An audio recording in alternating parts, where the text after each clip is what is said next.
This is Stan J. Caterbone, the Advanced Media Group at 1250 Fremont Street, Lancaster, Pennsylvania. It's now 8:47 p.m. on Tuesday, September 15th, 2020. We're going to listen to the interview with Chief Jarad Berkihiser regarding the fatal shooting of MUNOZ on Sunday afternoon about 4:30 p.m. Meredith Jurgelson is reporting from WGAL. So many questions in this case, and Chief Jarad Berkihiser agreed to answer mine, including why didn't the officer wait for backup, and didn't he know the man had a mental health issue, and what about all those de-escalation techniques we're always hearing about? Here's what the chief had to say. Chief Jarad Berkihiser is no Pollyanna. He knows police have made mistakes, but he believes officers mainly join the force to help people. He did. We don't wake up in the morning and say, today's the day that I'm going to shoot somebody. That's why days like Sunday are so devastating. Looking at the body cam video, though, he says his officers' actions were justified. There's been some question about, where was the officer's backup, and should the officer have waited for backup? And, that's a good question, and, we can't always wait for backup. The responding officer also had no way of knowing MUNOZ was a paranoid schizophrenic. In this instance, the officer calmly he took his time walking up so he could try and assess what was going on. And he responded to the imminent threat that he perceived. There is no magic word, phrase that we can say to automatically stop somebody in their tracks from doing whatever they're doing. Again, we have no control over somebody's free will. The department practices de-escalation as part of its use of force policy, but Chief Berkihiser says the officer didn't have a chance. A lot of people talk about de-escalation. There was no time to verbally de-escalate. He was being chased by an individual with a knife.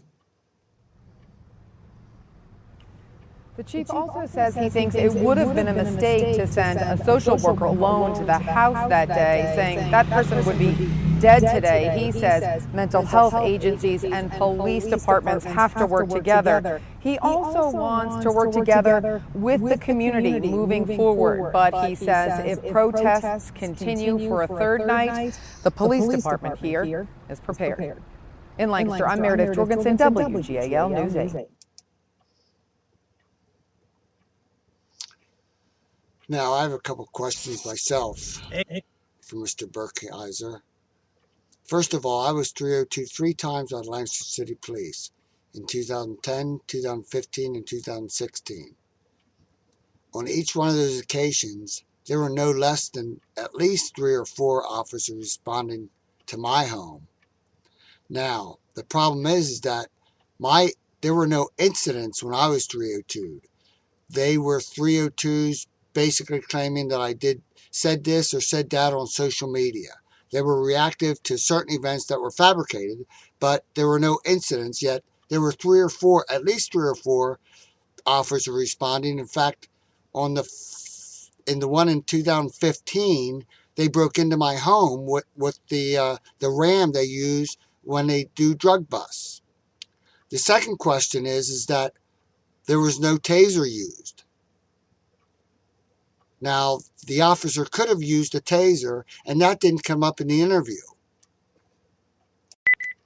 The other alarming fact regarding this incident is that MUNOZ in 2019 was placed in Lancaster County Prison for stabbing 4 people on $1 million bail. Now, last year in 2019, he was released after the bail was converted to unsecure. Now, he also had criminal trespass, harassment charges before the stabbings. Now, he was known to the Lancaster City Police.